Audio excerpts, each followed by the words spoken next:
Hello and welcome to the Priggya Arora Show, where we discuss various aspects of law and entrepreneurship with people who have been there and done that. Today, we have very inspiring Rolf Claessen with us. He has been a YouTuber, a podcaster, an author, and most importantly, a patent attorney. Let us directly dive into a conversation with him. So, Rolf, let us start by knowing you. So, we would be happy to hear your story and why you chose law. Yes, thank you very much for inviting me to your show. I'm very excited to be guest on your show. I'm Rolf Claessen. I'm a patent attorney in Germany since 2007. Originally, I'm a chemist, so I started studying chemistry in Tübingen, Germany, and then went on to another university in Germany, and then finished my studies with a PhD in in chemistry at the State University of New York in Albany, New York. So I lived in the US for about 5 years before returning to Germany in 2001, where I joined a nanotechnology startup company where we developed ultra-hydrophobic surfaces for glass and for other applications. And as it is with startups, sometimes they go broke. And so 2 years later, they went bankrupt. And so I always was interested in working with the patent attorneys. Already when I was doing my PhD, I was the guy who had to talk with the patent attorneys because my PhD advisor didn't really like that. And so he delegated that to me to explain the inventions that we were doing. And then later at the startup firm, I was in charge of marketing the technology, and I was in close contact with the patent attorney because to monitor the competition, to see what they are filing, what patents they are filing, what they are working on. And so when they went bankrupt, I talked to him how to become a patent attorney.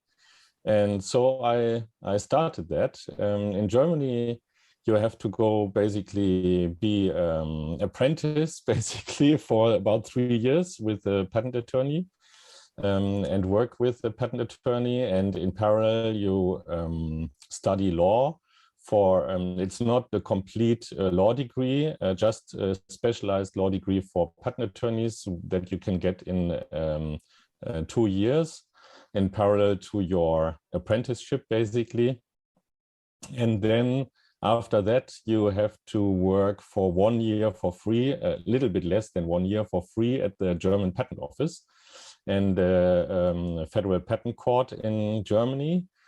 And yeah, then in 2007, I finished all that and became a German patent attorney and a European patent attorney, and then joined a law firm, a patent law firm in Cologne, Germany. So that's how I started to become a patent attorney. And yeah, since then, I was always interested in creating websites and web services and content, but we can talk about that later, probably.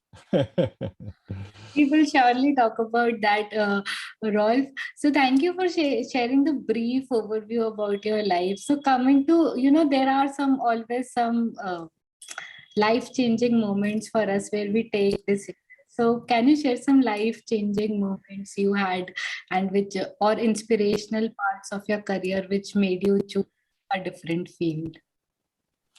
Yes, as mentioned, I was working for a startup company, first doing research, developing these ultra-hydrophobic surfaces, and then going into marketing.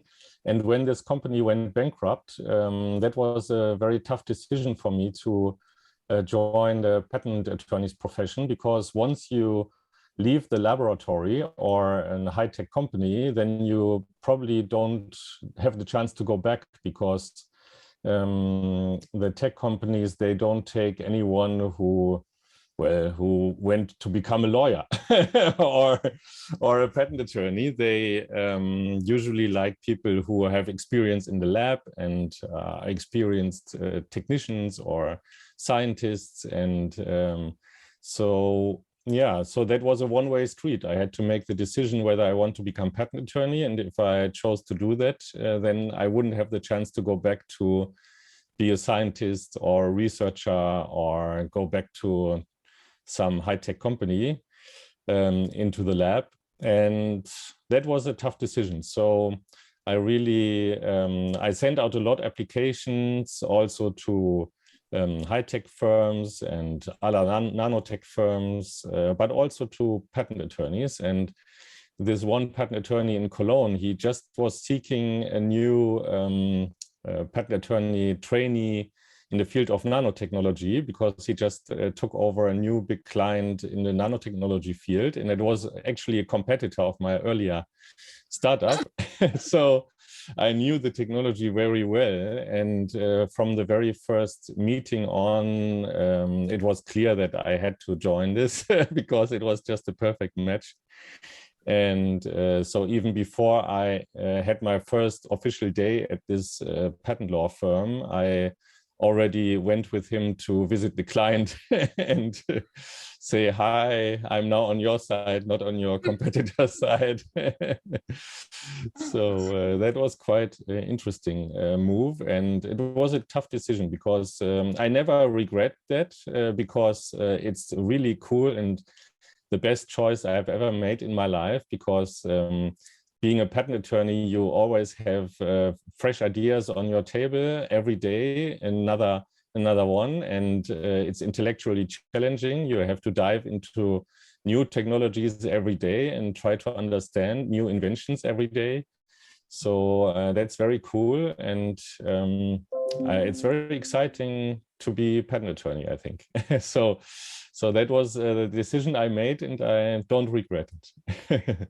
Great, Rolf. It's very interesting to know how the dots connect with each other, because sometimes we don't know where we are heading in life, but all our past experience come into picture, and it plays a very pivotal role in that. So, thank you for sharing that.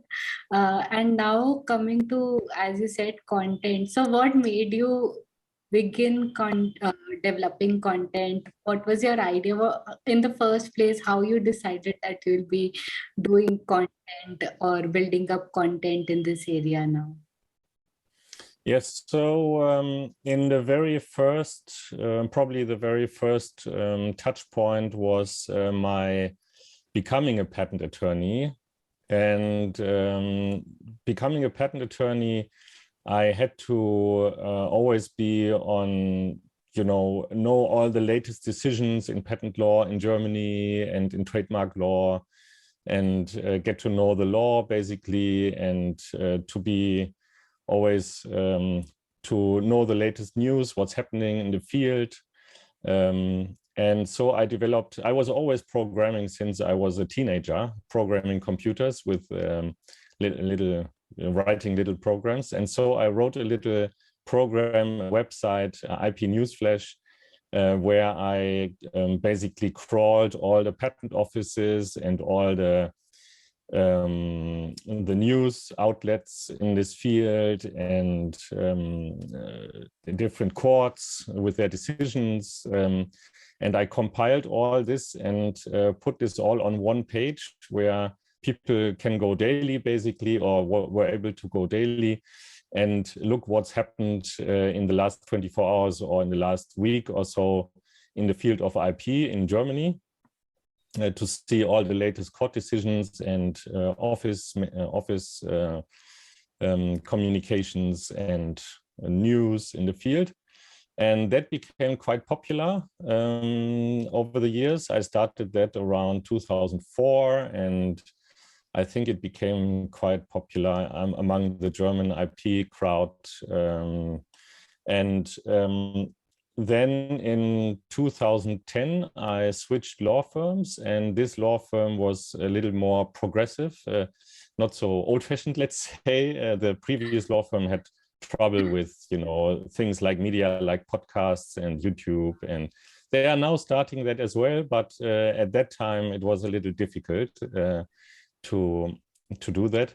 So in the new law firm, I was able to start a podcast.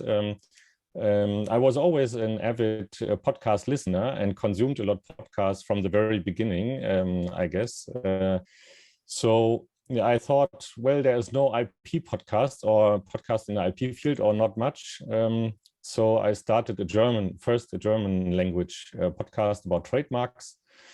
And then later in 2014, I'm at the INTA meeting. Probably you know the INTA meeting. It's a big meeting of IP professionals every year. And about 10,000 IP professionals meet. And I attended that regularly. And I was meeting all the old friends and buddies from the IP field from all over the world. So I met Ken Suzanne, who I happened to work with a couple of times, and he was a moderator at his college for a radio show, and he suggested, well, you want to do podcasts, I want to do podcasts, why don't we do something together? And we started at the INTA meeting in 2014 to launch our first podcast episode, and since then we are publishing podcast episodes on our podcast IP Fridays. At the moment, every month, so a monthly podcast with guests from all over the IP field, judges and in-house counsel, and whoever wants is an interesting guest on the show can join. Even authors talking about IP and all different kinds of people. So we are now well into the 3-digit episodes. So well over 100 episodes. And yeah, it's a lot of fun to do that podcast.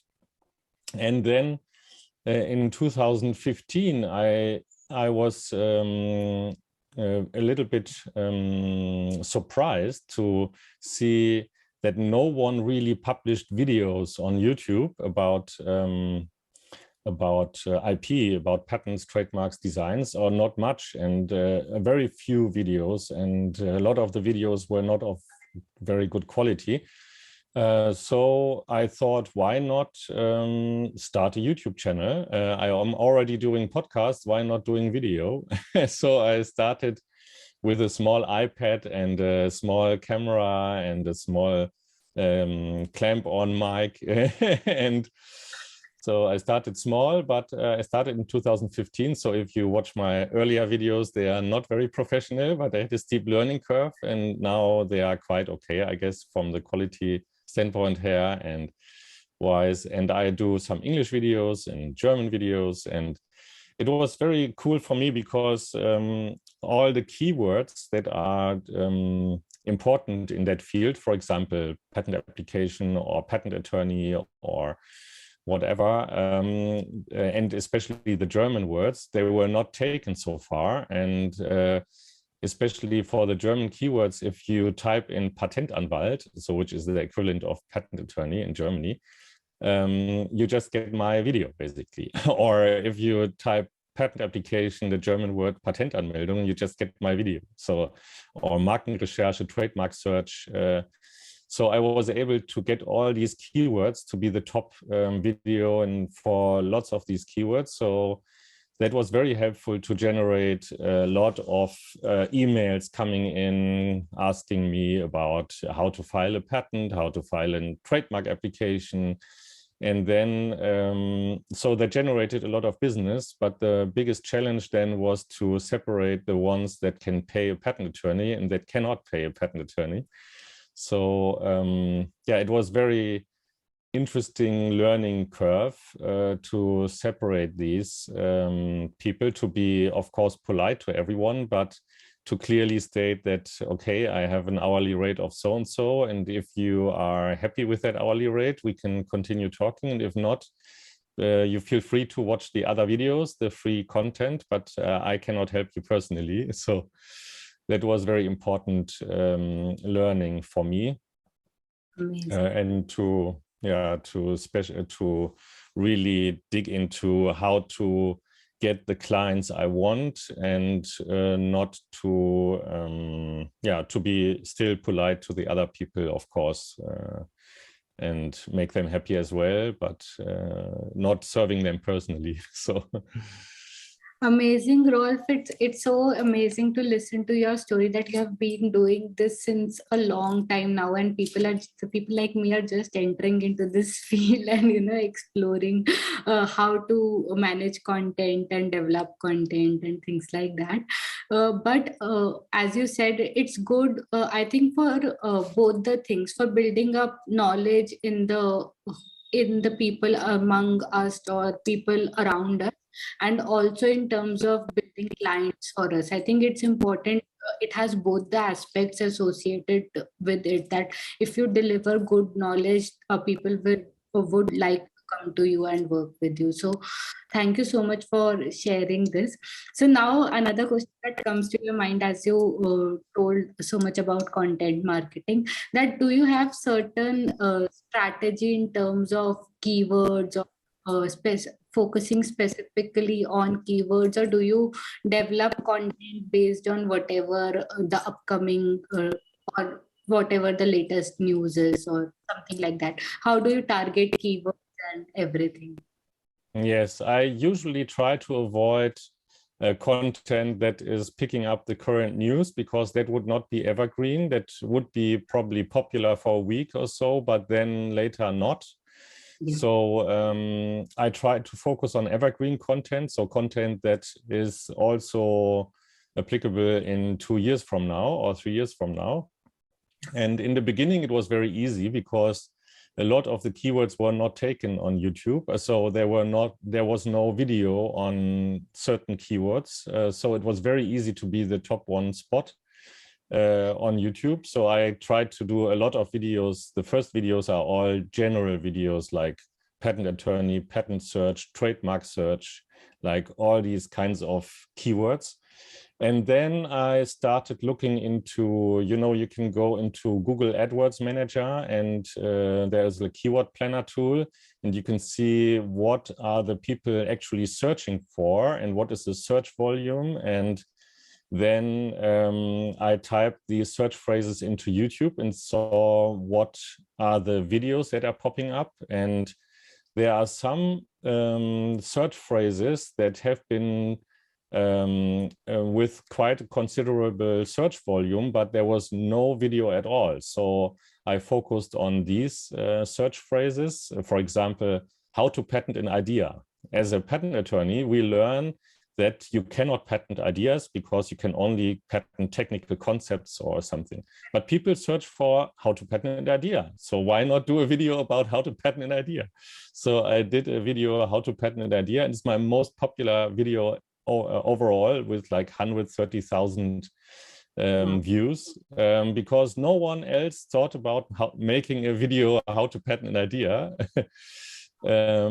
And it's basically the only real video about this search phrase. So if people search on Google or on YouTube, one thing is that Google is also serving search results, video search results for YouTube videos, if you search on Google for certain keywords. So if you search on Google for how to patent an idea, or on YouTube, I'm the top one spot. So yeah, and that's a search volume of monthly like 2,000 or so, or 3,000 searches. So let's say 2/3 of the people are clicking on my video. So that's very, very helpful to think strategically. And then a third category that I do is what comes up in my daily business, like what questions always come up, and can I explain them in a video?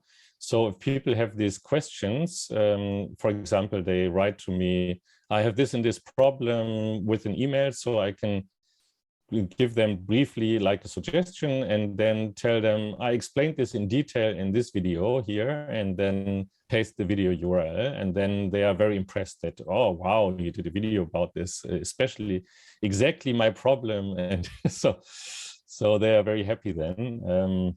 So that's another thing I focus on, like things that pop up quite often, and then I try to make a video about that.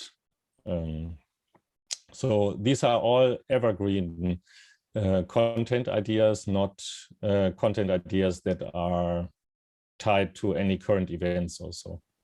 Amazing, amazing. I think this is absolutely beautiful, because as you said, evergreening is so important that even after 10 years, if someone watches our video, he's able to relate. Like, for example, what is a patent? Obviously, what is a patent is never going to change.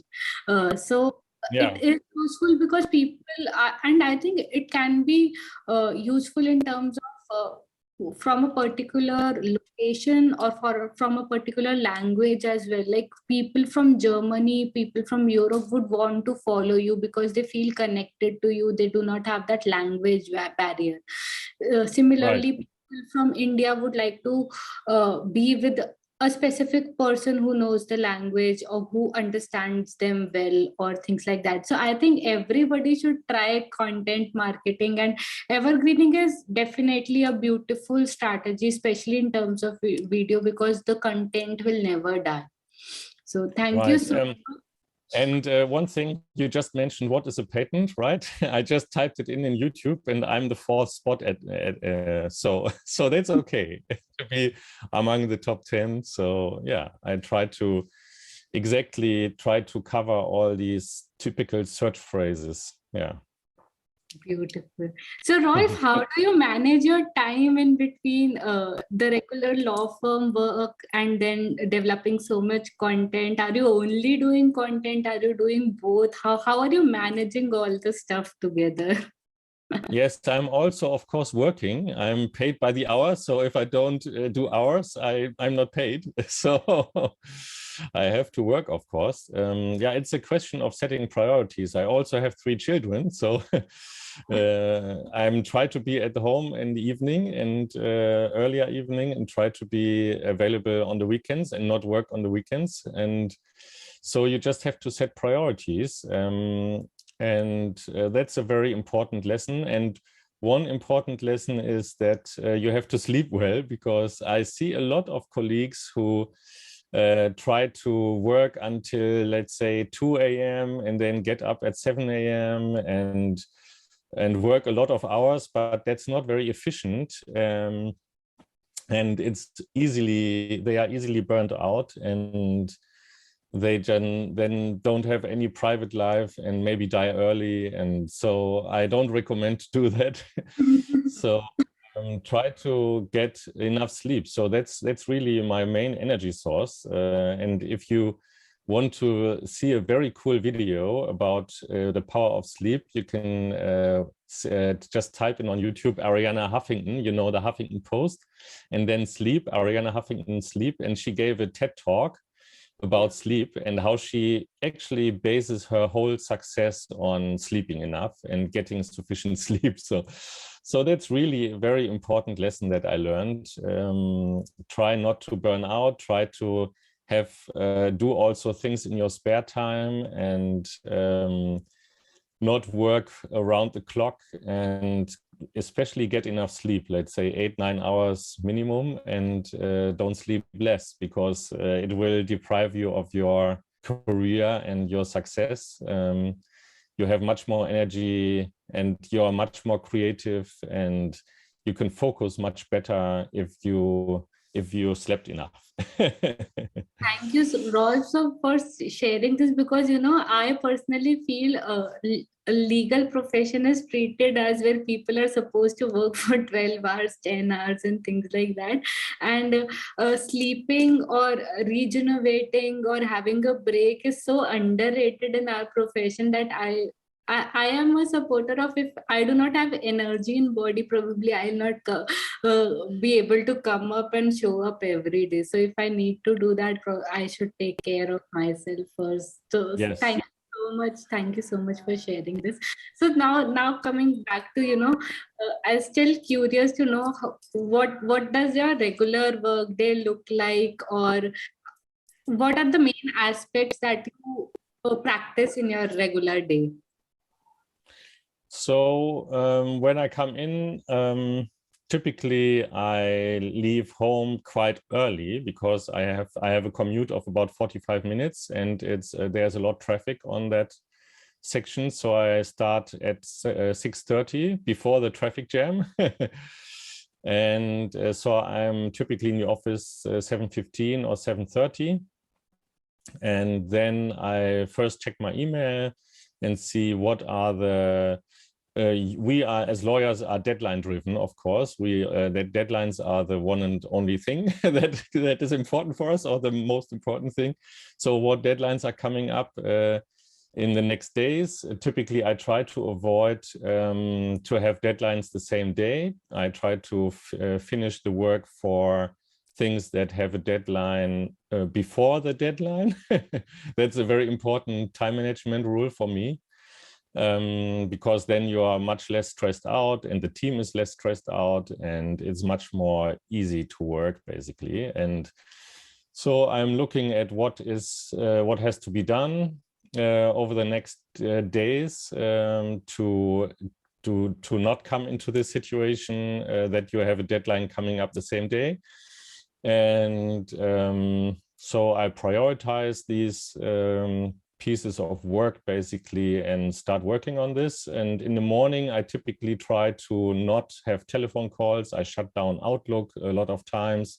I shut down all messengers and try just to focus on the actual work that has to be done. And then I always try to have lunch and typically leave for lunch because for me, it's important to also at least once a day to have some fresh air and be somewhere else. And then after lunch, I typically try to schedule my phone calls and clients that I have to call. And then in the afternoon, I sometimes also try to find another time slot for actual work on the files, or I have client meetings. Typically in the afternoon, I try to have client meetings or have another slot for work. And the content creation, I try to batch this. I try to always have, let's say, one afternoon in the week where I just shut down everything else and just focus on content, writing articles or recording videos or writing scripts or recording podcasts and these kinds of things. Amazing, Rolf. I love the way how you divided how you divide your day into different aspects. Like there is a time for focused work, then there is a time for regeneration, and there is a time for handling all the, I think, the work which is not focused work, like phone calls and things like that. And then there is a specific time slot for content creation. I think every lawyer or every entrepreneur should implement, I call this time boxing techniques, where we box a particular time for something specific. So thank you so much for sharing a good example of how you do that stuff. So I think it would be helpful for all the young entrepreneurs. Yes. Yeah. So, Rolf, to conclude, can you share some key takeaways? I would say specifically for people who want to start with content marketing, and what should their strategy be, and some key takeaways for them. Yes, maybe the most important key takeaway is content creation is really important. Let's say in our field, 99% of all law firms don't do good content creation. Maybe they hire video creator and then create 2 or 3 really polished videos that don't really help, because then they don't continue to do that. So be consistent. Try to publish content consistently. And even if the quality is not perfect, you will get better at it. Just start and publish regularly. So that's a real important takeaway. Consistency, and just start with it. Don't contemplate or something, just start.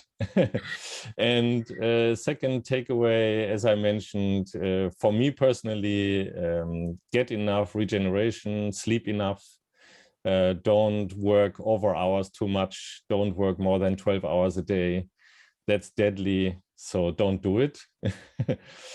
And if you have trouble, then just work less and charge more. So you can still get your money that way. So yeah, that's probably the second most important takeaway. And then, yeah, maybe connected to this, try to really find time slots, shutting down all other things and just find 3-4 hours a day slots where nobody is disturbing you, where nobody can call you, where you don't have the email pling pling new message or something.